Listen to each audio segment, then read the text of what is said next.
Welcome to the Parade of Orchids event at Stunson Nature Trail. My name is Julie Leonard. I'm Assistant Director for Public Works, and it was my pleasure to bring this project to fruition. The John Stunson Nature Trail is a 5-acre native wetland restoration preserve that provides a safe haven for wildlife and breeding habitat for birds. It opened in 2018 in honor of the late City Manager John Stunson. I'd like to give an opportunity to Mayor Sparks to say a few words. I'm just going to keep this short and sweet and say, we're really proud of what we do here in Oakland Park. And I know that sounds kitschy and cliche, but we really are proud of what we do here and what we can offer here. Thank you, Mayor. We'd like to ask a representative from the Stunson family to come up and maybe say a few words. Make this quick, we're all melting here.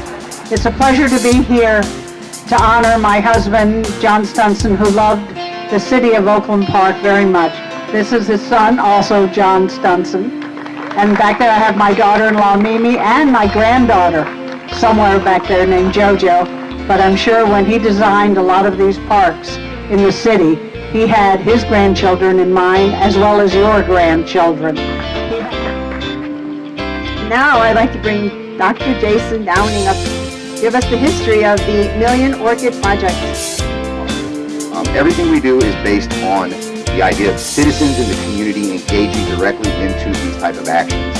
So we're going to be planting our first set, maybe 100 orchids or so, here in Stunson Nature Center.